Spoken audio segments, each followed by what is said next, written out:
भी आप प्राचीन इतिहास को पढ़ेंगे तो प्रागैतिहासिक काल में जब जाएंगे तो मानव की जो भी गतिविधि रही वो क्या रही, खोजी भोजन की खोज में निकला हुआ मनुष्य जब होमो सेपियंस के रूप में विकसित होने तक की पूरी प्रक्रिया में सारा प्रयास भोजन की खोज में था। और वहां से होते होते धीरे धीरे वो अपने सामाजिक ताने बाने को ढूंढा।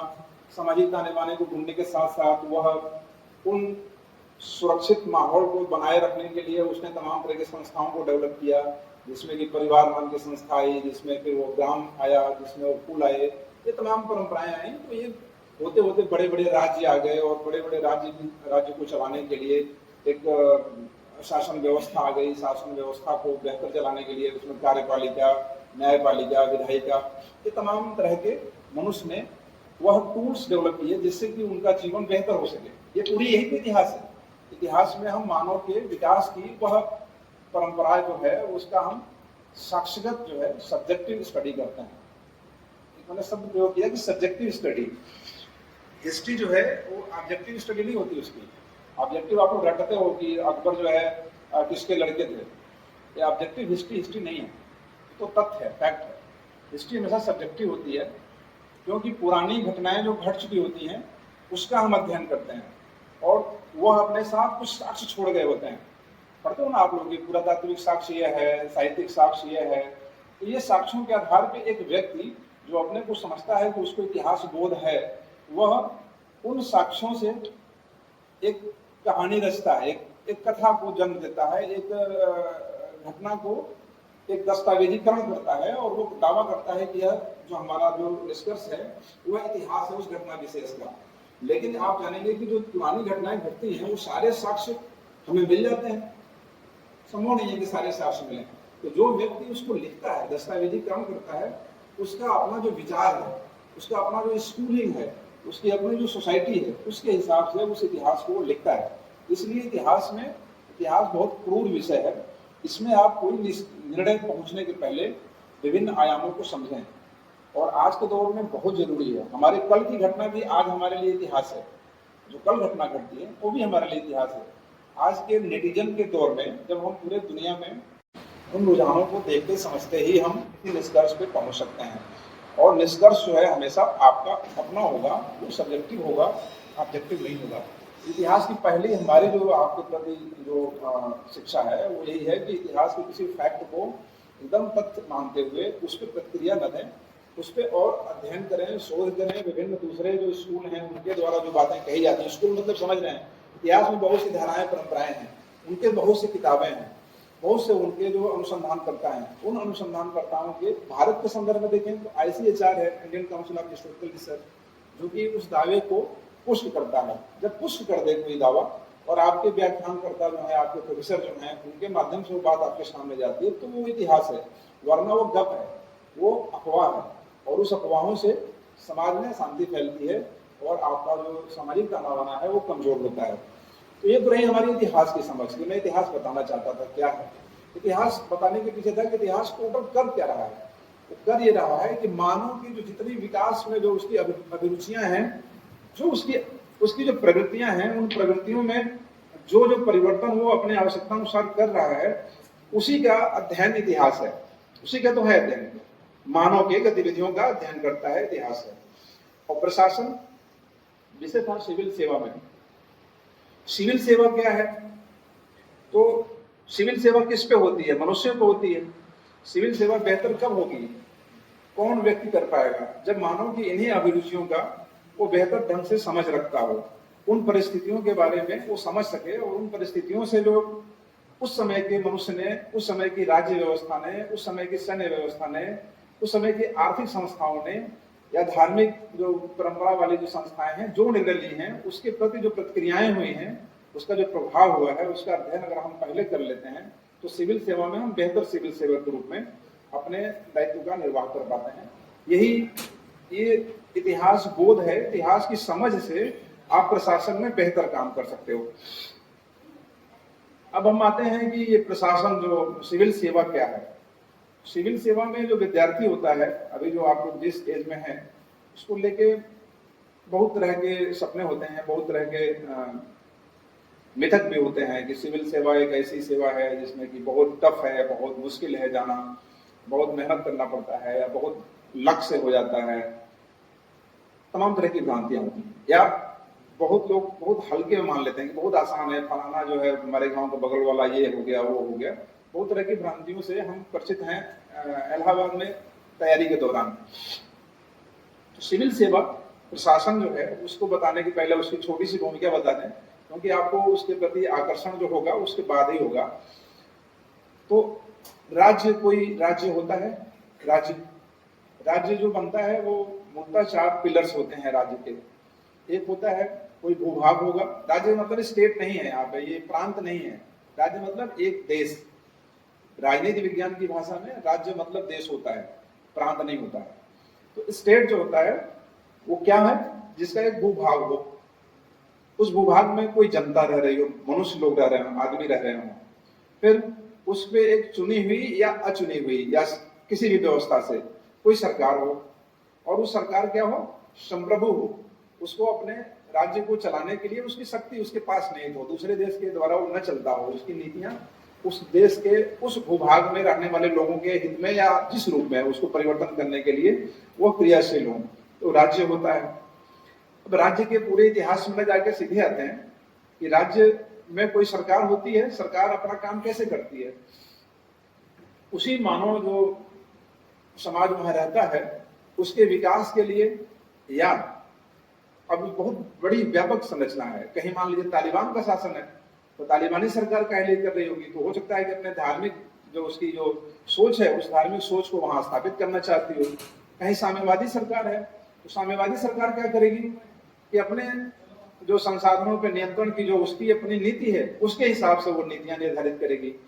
तो ये, या लोकतांत्रिक सरकार है, पूंजीवादी विचारधारा की सरकार है, तो उस तरह से खुलेपन की अर्थव्यवस्था को बनाए रखने के लिए और उस तरह के लोगों में शक्ति बढ़ाने के लिए वो अपनी नीतियों का निर्धारण करती है।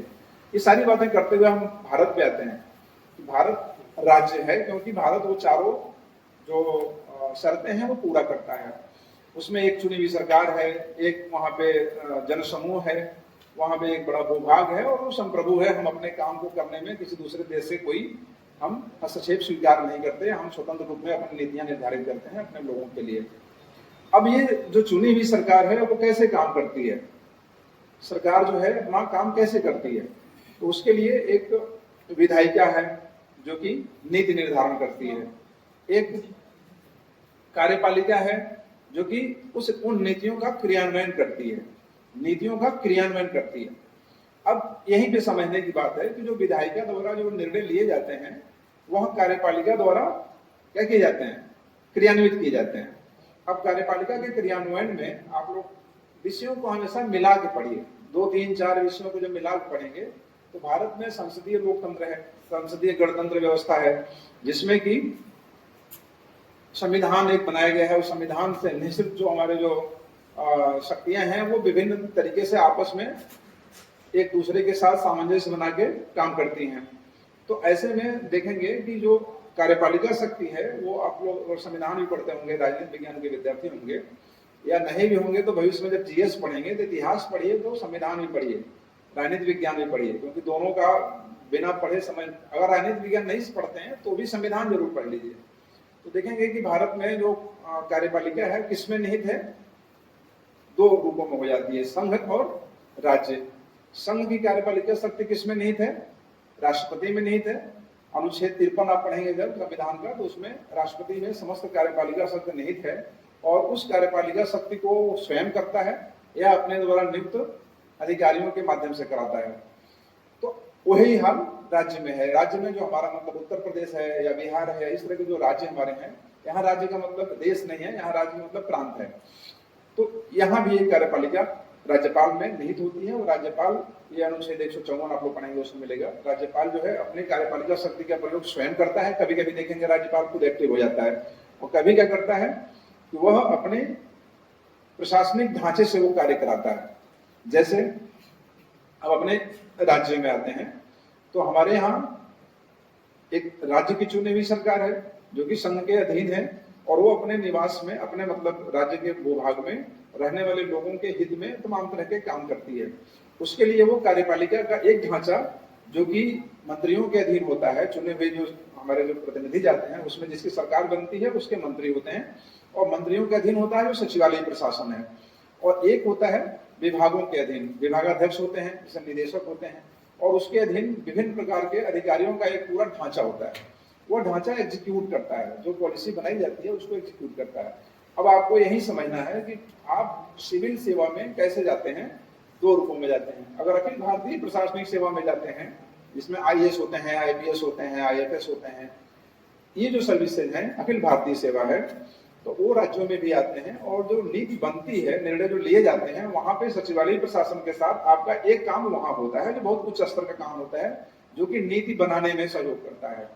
और दूसरा एग्जीक्यूशन का पार्ट होता है जो निदेशालय के लेवल पे काम होता है, और उसमें देखेंगे तो वही आईएएस और पीसीएस के अफसर आते हैं, प्रशासनिक सेवा के अधिकारी आते हैं, और विभिन्न प्रकार के विभागीय जो दूसरे जो सेवाएं हैं उसके अधिकारियों का पूरा चक्र होता है, बड़ा सा एक पूरी सुव्यवस्था होती है।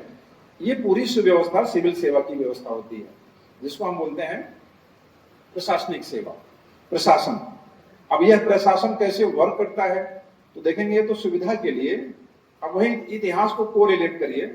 जैसे इतिहास विभिन्न प्रकार के मनुष्यों के विभिन्न प्रकार के अभिरुचियों के रुझानों का, उन रुझानों में हुए परिवर्तनों का अध्ययन करता है, वैसे ही प्रशासन भी अपने को विभिन्न छोटे छोटे संगठनों में विभाजित करके और उन्हीं अभिरुचियों के अनुरूप में वो सेवाएं देता है।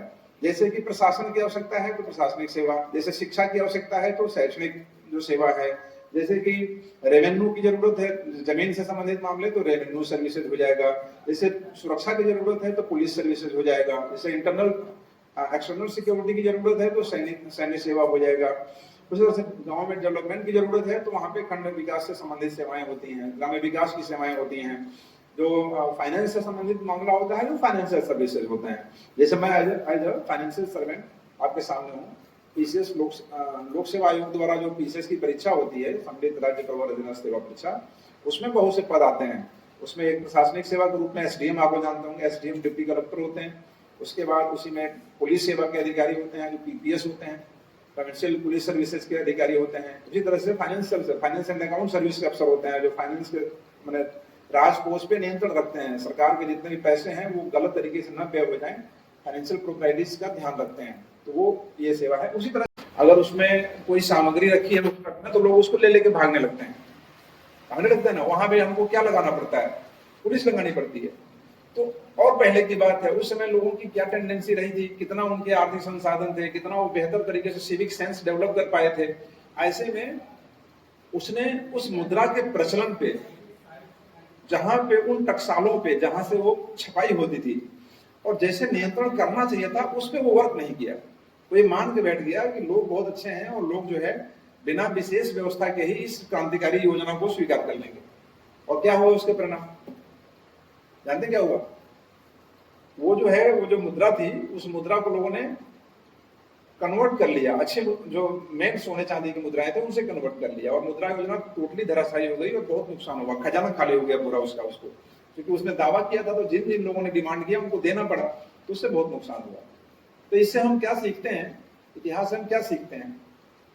एक शिक्षा मिलती है कि अगर हम कोई ऐसी योजना लाते हैं तो उस योजना को क्रियान्वित करने के लिए पहले हम बेहतर प्रशिक्षण करें, जो लोग उसको क्रियान्वित करेंगे, जिनके ऊपर लागू होना है उनकी पारिस्थितिकीय जो संरचना है, उनकी जो अपनी जनांकिकीय विशेषताएं हैं उनको समझें, उनकी जो आर्थिक सामाजिक धार्मिक जो रूढ़ियां हैं, रीतियां हैं, उनकी जो समझ है, उनकी मान्यताएं हैं, उसको समझें, तब कोई योजना हम क्रियान्वयन करें। ये एक समझ मिलती है। तो इतिहास से हमको ये एक शिक्षा मिलती है। इसी तरह से तमाम जितने भी इतिहास की घटनाएं आप उठा लेंगे, प्राचीन काल से लेकर आधुनिक काल तक। एक छोटी सी आप लोगों को उदाहरण दें कि एक दौर था जब यूरोप ने, चूंकि इतिहास क्या है तो इतिहास से रिलेट करके ही हमारी बातें होंगी, यूरोप में बहुत पिछड़ापन था, वहां पुनर्जागरण आया। पुनर्जागरण ने मानवतावाद को जन्म दिया, व्यक्तिवाद को जन्म दिया, और लोगों ने जो चर्च की रूढ़ियां थी उससे बाहर निकल के और लोगों ने वैज्ञानिक दृष्टिकोण डेवलप किया, और उससे वो चूंकि समुद्री इलाके में थे तो वो समुद्र के तहत निकल गए, समुद्र के अंदर निकले। तो आप लोगों को पता होगा 1492 में एक कोलंबस नाम का एक यात्री जो स्पेनिश था, स्पेन का था, कोलंबस कहाँ पहुंच गया? कोलंबस जो है 1492 में समुद्री यात्रा करते, अकेले नहीं गया, बहुत बड़ी संख्या थी साथ में उसके, और राज्य का संरक्षण था स्पेन का। वो पहुंच गया कैरेबियन द्वीप, जो क्यूबा वगैरह हैं, जो छोटे छोटे द्वीप हैं, वहां पहुंचा। और वहां पे जाके अब 1492 में पहुंचा। बताने का कारण ये है कि जो इतिहास से हम क्या सीखेंगे और प्रशासन में कैसे यूज करेंगे, कि आप अपने को अगर सीमित कर लेते हैं, बाहरी दुनिया से काट लेते हैं, तो फिर आप कितने तरह से असफल हो जाते हैं। अब 1492 में उसके साथ एक छोटे से जनसमूह स्पेन का गया, स्पेनिश लोगों का, और वहां के जाके छोटे छोटे जो द्वीप थे उनके लोगों का एक तरह से समापन कर दिया, मार डाला। अब देखिए कि वहां पूरा एक तरह से नरसंहार किया। और 1492 से लेके और 1519 में मैक्सिकन जो एरिया है मेक्सिको का, उसमें आप लोग पढ़े होंगे, देखे होंगे, उसमें एक राज्य था, एस्टेक साम्राज्य था, जो बहुत पहले से चला आ रहा था। लाखों लोग वहां रहते थे जो दुनिया से कटे हुए थे, किसी को नहीं पता था कि वहां कोई एस्टेक साम्राज्य है। वहां मोंतेजुमा नाम का एक बहुत बड़ा शासक था, वो शासन कर रहा था, और वो अपने गतिविधियों में स्वतंत्र था, खुश था। हम भी खुश हो सकते हैं, हम भी आज कर सकते हैं कि हम भारत एक मजबूत देश में रहते हैं, हमारे ऊपर कोई खतरे नहीं है, हमारी जो अपनी जो शैक्षणिक व्यवस्था है, हमारी जो सैन्य व्यवस्था है, हमारी सुरक्षा की जो व्यवस्था है, हमारी आर्थिक नीतियां हैं, ये पर्याप्त हैं, हम इसमें खुश हो सकते हैं। वो भी खुश था। और 1519 में सोचिए कि 1492 से 1519 बहुत ज्यादा टाइम नहीं होता है, मात्र मतलब कुछ वर्षों में मोंतेजुमा का उतना बड़ा साम्राज्य केवल 550 स्पेनिशों ने ध्वस्त कर दिया। 550 स्पेनिशों ने ध्वस्त कर दिया, इसलिए कि हमारे वो जो मोंतेजुमा था वो कटा था, पूरी दुनिया से कटा हुआ था। उसको दुनिया के जो नए जो परिवर्तन हुए थे यूरोप में, उससे कोई ज्ञान नहीं था, और सत्ता पहले से थी, समुद्र के किनारे था, उसने कभी यात्रा ही नहीं की थी।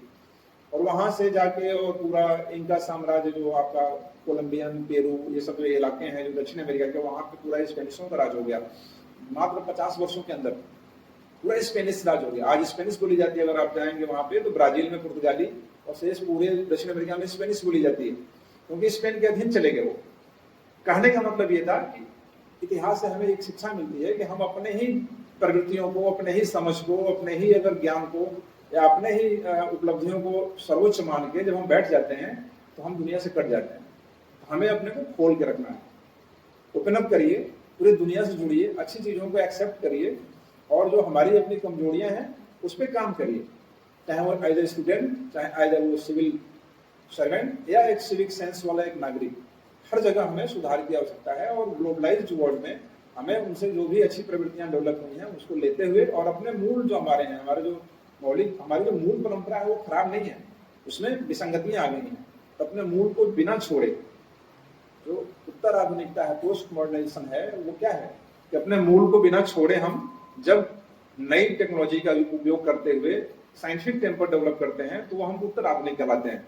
अगर हम पूरे पुराने व्यवस्था को ही एक्सेप्ट करते रहेंगे तो आप आधुनिक नहीं हो पाएंगे, तो वो केवल आधुनिक होगा। वो आधुनिकता जो है खतरनाक है, और बहुत से देशों में देखेंगे उस आधुनिकता ने वहां की सरकारों का पतन कर दिया। अब ये आप लोग समझ चुके होंगे कि इतिहास की प्रवृत्तियां क्या हैं और सिविल सेवा क्या है। दो चीजें समझ में आ गई, क्योंकि बाद में हम 10 मिनट का देंगे टाइम आप लोगों को, जिसमें आप लोगों को प्रश्न सुन लेंगे। अब यहाँ तक तो ये भूमिका हुई जो समझ डेवलप करने की। अभी प्रश्न ये है कि सिविल सेवा में इतिहास की क्या भूमिका है, इतिहास से कैसे आप फायदा उठा सकते हैं, इतिहास विषय के रूप में लेके सिविल सेवा में कैसे आप काम कर सकते हैं। तो ये तो हमारे प्रोफेसर साहब लोग बेहतर बताएंगे। इतिहास एक ऐसा विषय है जो आपके आसपास की प्रवृत्तियों का ही अध्ययन करता है, तो कहीं कोई रॉकेट साइंस नहीं है इतिहास। थोड़ा सा मार्गदर्शन मिल जाए तो आप सेल्फ स्टडी करके भी बहुत बेहतर तरीके से इतिहास को समझ सकते हैं और उसको तैयार कर सकते हैं सिविल सेवा में। सिविल सेवा में दो रूपों में इतिहास की भूमिका है। एक तो अब तो शायद विषय हटाते जा रहे हैं, सिविल सेवा में विषय हटते जा रहे हैं, लेकिन अगर सिविल सेवा को केवल IAS BCS तक न जोड़ें तो विभिन्न प्रकार के जो जितने भी सरकारी सेवा के जो लोक सेवा के जो पद हैं वो सभी में ये आता है। तो एक सामान्य अध्ययन में सिविल सेवा की बहुत बड़ी भूमिका है, इतिहास की बहुत बड़ी भूमिका है। सामान्य अध्ययन में अगर वो 100 नंबर का सामान्य अध्ययन आता है तो अभी भी करीब 30-35 प्रश्न जो हैं वो इतिहास विषय से आते हैं। इतिहास विषय को समझने के लिए आप प्राचीन काल इतिहास से लेकर के और एकदम आधुनिक तक के इतिहास को अगर ढंग से पढ़ लेते हैं तो उस इतिहास से आपको काफी कॉन्फिडेंस आता है। और इसमें यह है कि जो चीज आप जानते हैं उसमें कोई परिवर्तन नहीं होता है। जैसे अंतर हम बता रहे हैं ये कि जैसे आप इकोनॉमिक्स जीएस के रूप में जब जाएंगे तो इकोनॉमिक्स हर बार बदल जाता है। क्यों बदल जाता है? भाई जीडीपी का ग्रोथ रेट चेंज होता रहता है, चेंज होगा वो। साइंस है, साइंस आपको लगता होगा नहीं चेंज होता है, साइंस रोज बदल रहा है। साइंस जो सिविल सेवा में पूछी जाती है परीक्षाओं में, वो साइंस नहीं पूछी जाती है जो पुरानी परंपरा वाली साइंस है। जो अद्यतन साइंस है, जो टेक्नोलॉजी, साइंस एंड टेक्नोलॉजी रोज बदल रही है। नए नए आविष्कार हो रहे हैं, नए नए उपलब्धियां वैज्ञानिक जगत अर्जित कर रहा है, तो उसमें तो परिवर्तन होता है। लेकिन इसमें कोई उस तरह का परिवर्तन नहीं होता है। अगर प्राचीन कालीन इतिहास अच्छे किताबों से, अच्छे बढ़िया से नोट्स बना करके और आप तैयार कर लेते हैं तो वो आपको अस्थायी रूप में एक जीएस का एक पार्ट जो है अस्थायी रूप से आपको तैयार हो जाता है। तो ये एक सुविधा है इतिहास के साथ। उसी तरह से मध्यकाल में, उसी तरह से आधुनिक में कुछ परिवर्तन जरूर होते हैं, लेकिन वो करंट का पार्ट हो जाता है। करंट जानते होंगे आप लोग, करंट का पार्ट हो जाता है, वो उसका पार्ट नहीं होता है इतिहास का। क्योंकि इतिहास तो देखो, कल तक की घटना इतिहास है। 2 दिन में बांग्लादेश में बहुत बड़ा परिवर्तन हो गया, वो इतिहास है। यहां से हम पढ़ा के चले जाएंगे, वो भी एक इतिहास हो जाएगा। इतिहास तो सभी मानव की सभी प्रवृत्तियों पे जो परिवर्तन पीछे घट गया, उसका जो भी अभिलेख रख लिया गया वो इतिहास है। अभिलेख नहीं रखा गया वो भी इतिहास है, वो शोधपरक इतिहास है, शोध का विषय है। तो इतिहास इस रूप में बहुत बढ़िया है। साथ में इतिहास पढ़ते समय आप सोचते हो केवल आप राजाओं महाराजाओं का इतिहास पढ़ लो, ये युद्ध कब हुए, ये जो है राजा कब बने, ये कोई इंस्टीट्यूशन डेवलप हुआ तो कब हुआ, इतना इतिहास नहीं है। इतिहास पूरा जो मानव का जो जितना भी मानव प्रवृत्ति है वो सभी का अध्ययन करता है। आप ढंग से देखेंगे, किसी भी पेपर को उठा लीजिए सिविल सेवा में या किसी भी परीक्षा के पेपर को उठा लीजिए इतिहास का, तो देखेंगे उसमें आपको क्या क्या चीजें मिलती हैं। उससे आपको समझिए एक बार कि क्या दे रहा है। कभी देखेंगे उसमें कि वास्तुकला संबंधित प्रश्न पूछा जाएगा कि मुगल शैली क्या है, मुगल वास्तु शैली क्या है, कभी मिलेगा आपको। कभी किसी की बाजार व्यवस्था पूछ देगा, कभी किसी के मंदिर निर्माण शैलियों के बारे में पूछ देगा, कभी लोक कलाएं वहां पे क्या थी, संगीत क्या था, लोक नृत्य क्या थे, ये भी पूछ देगा। कभी पहनावे पे पूछेगा, कभी प्रशासन उनका कैसे था, कौन कौन पद पे कौन कौन, जैसे वित्तीय प्रशासन कौन देखता था, पढ़ते ना मौर्य साम्राज्य में पढ़ते होंगे आप लोग, कौन कौन अलग अलग पद हुआ करते थे। तो ये जो समस्त जो जितने भी प्रकार के प्रश्न आते हैं उनसे आपको समझ मिलेगा कि इतिहास, वहां पे देखेंगे धार्मिक व्यवस्था को, कहीं पुरोहित महत्वपूर्ण हो जा रहा है, कहीं पुजारी महत्वपूर्ण हो जा रहा है, कहीं कोई देवता बहुत महत्वपूर्ण हो जाएगा, कभी ग्राम्य देवता मजबूत हो जाएगा, कभी सेंट्रलाइज हो जाएगा। तो आप एक उदाहरण दें आपको कि जब भी सत्ता का केंद्रीकरण होता है, बड़ी सत्ताएं आती हैं, तो देवी देवता में भी जो क्या होता है, देवी देवता भी संगठित हो जाते हैं। गुप्त काल एक बड़ा साम्राज्य था, गुप्तों का शासन। तो क्या हुआ, देवी देवता पहले मौर्य काल के बाद देवी देवता बहुत छोटे छोटे देवी देवता हो गए थे, ग्राम देवता हो गए थे, ब्रह्म बाबा हो गए थे, फलाना माई फलाना, ये सब बहुत बढ़ गए थे। जब गुप्त काल आया तो उसमें क्या हुआ कि अर्धनारीश्वर की संकल्पना आ गई, स्त्री पुरुष एक हो जा रहे हैं, त्रिमूर्ति की संकल्पना आ गई, तीनों ब्रह्मा विष्णु महेश एक हो जा रहे हैं, है ना। तो ये प्रवृत्तियां होती हैं, तो सभी तरह से प्रश्न पूछे जाते हैं। तो आपको जब पढ़ते हैं तो इससे यही रुचि उत्पन्न करता है कि उस समय की सामाजिक व्यवस्था क्या थी, परिवार की संरचना कैसी थी, वहां पे परिवार से होते हुए ग्राम की व्यवस्था कैसी थी, ग्राम प्रशासन कैसे काम करता था। उसके बाद के जो प्रशासन है, कहीं परगना तहसील जो भी रहा होगा उस समय, अलग अलग समय में अलग अलग शब्द प्रयोग किए गए हैं। फिर जनपदीय व्यवस्था क्या थी, फिर राज्य स्तर पे क्या व्यवस्था, सामंती व्यवस्था, अलग अलग तरह के व्यवस्थाएं रही हैं। तो उन सभी को पढ़ते समय आपको एक मनोरंजन भी होता है, एक ऊब नहीं होती है, नए नए तरीके से आप स्टडी करते हैं, तो उसे एक हमेशा आपका विषय के प्रति लगाव बना रहता है। फिर कला, वास्तु से संबंधित कला हो, चाहे लोक संगीत का हो, चाहे वो भक्ति से संबंधित हो, चाहे सूफी से संबंधित हो, बहुत तरह की धाराएं हैं। इन सभी को पढ़ते हैं तो देखते हैं कि मनुष्य जो है हमेशा अपने को विभिन्न प्रकार के गतिविधियों में, विभिन्न प्रकार के क्षेत्रों में अपने को अभिव्यक्त करता है, और वही हमारी भी होती है। हम अपने अपने में ही झांके तो हमारे बहुत प्रकार की आवश्यकताएं हैं, हमारी बहुत तरह की अभिरुचियां हैं।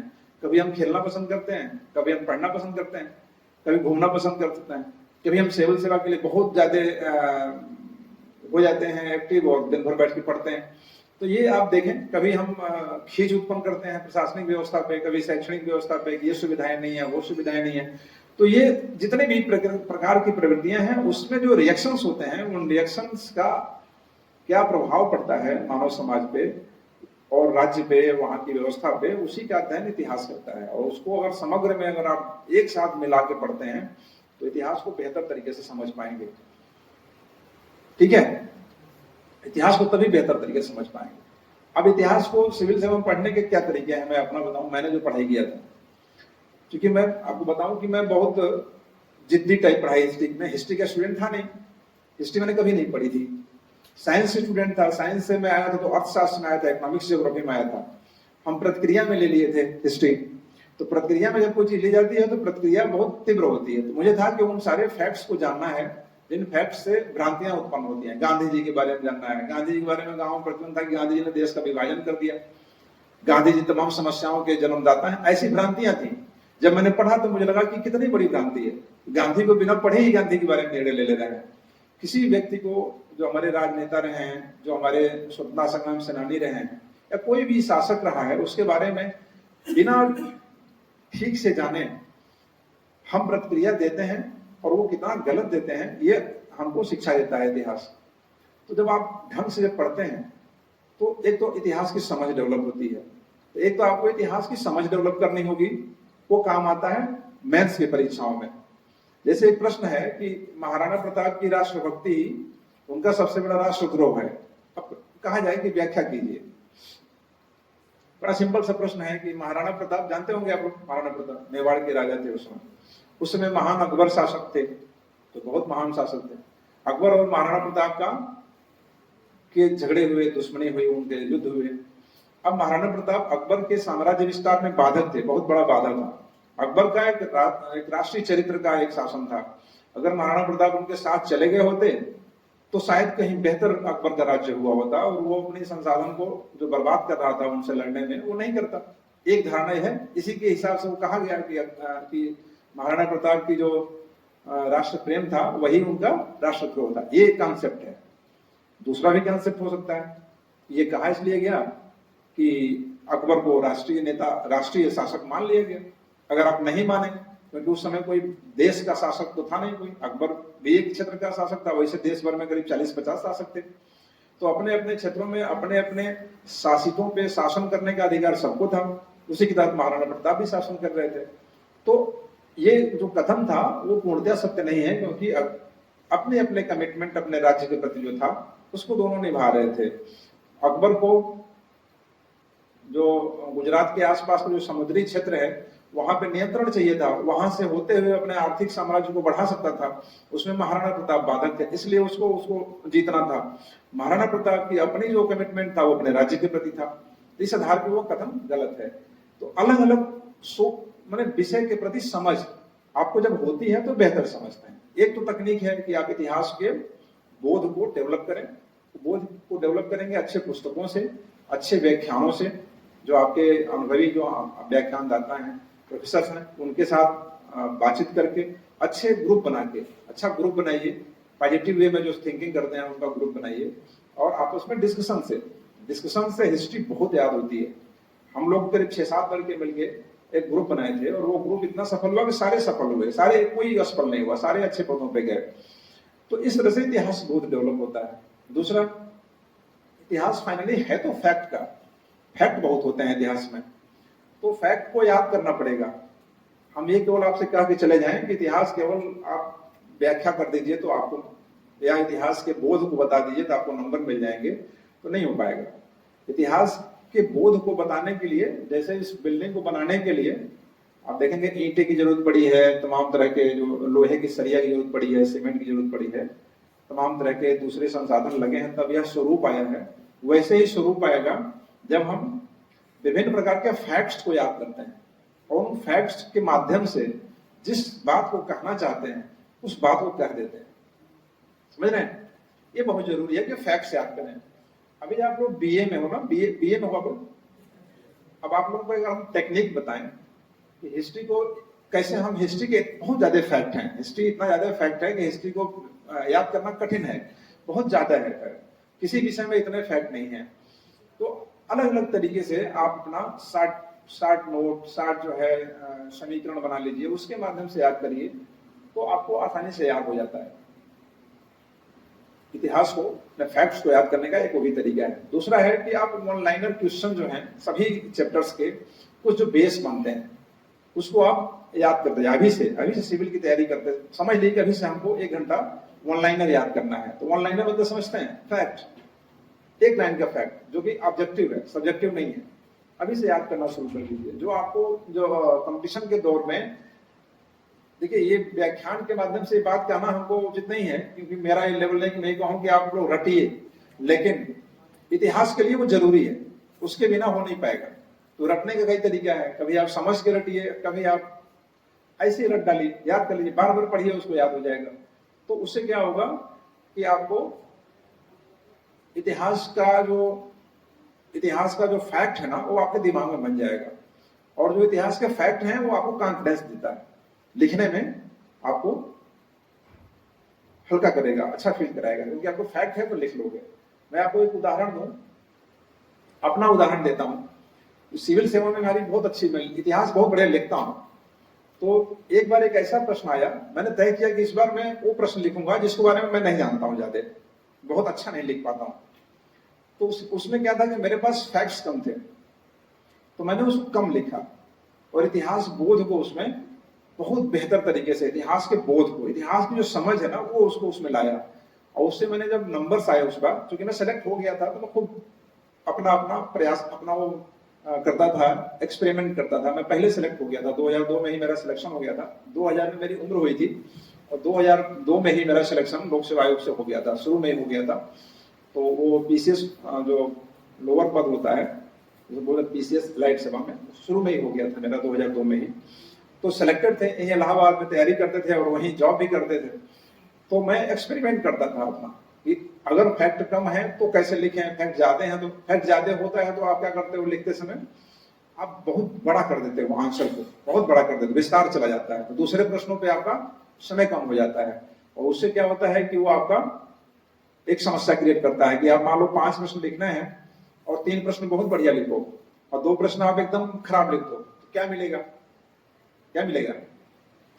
गारंटी देता हूं नहीं सिलेक्शन होगा।